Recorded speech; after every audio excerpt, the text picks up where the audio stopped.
में खेला जा रहा था।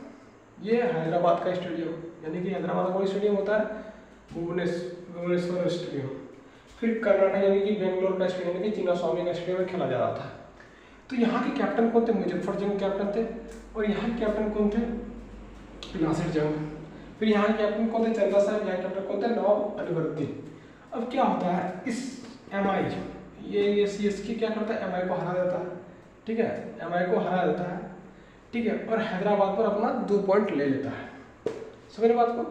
उसी तरह फ्रेंच यानी कि चंदा साहब KKR और DC और KKR, जब DC हरा देता है KKR को तो वो भी 2 पॉइंट ले लेता है। कौन स्टेडियम में? कर्नाटक स्टेडियम में, ठीक है। अब यहाँ से देखिए, अब इसके बाद देखिए क्या होता है कि नासिर जंग यानी कि फ्रेंच क्या करता है? जीत जाता है ब्रिटिश पर, ठीक है, ब्रिटिश पर जीत जाता है। तो नासिर जंग यानी कि नासिर जंग हार जाता है, ठीक है। तो कुछ देर बाद मुजफ्फर जंग तो जीत गया, लेकिन इसका कुछ समय बाद मृत्यु हो गया।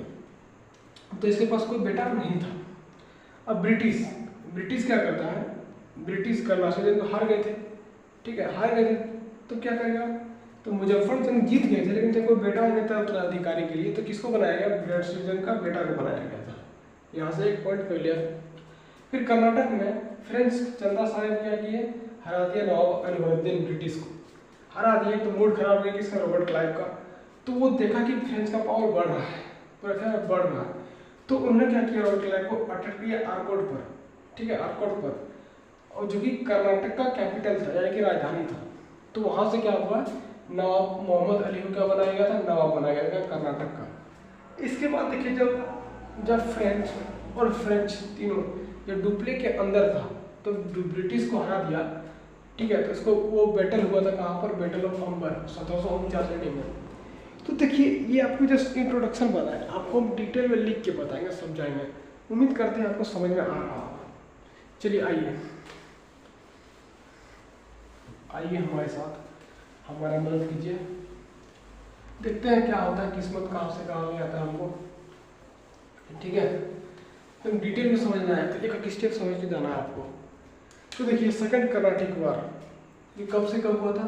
1749 से लेकर 1754 AD में। अब पहला कारण क्या है इसका? रीजन क्या है?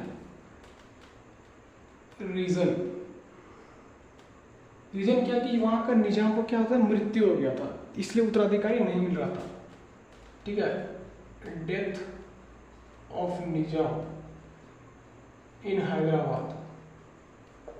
अब बोलिएगा सर, निजाम क्या होता है?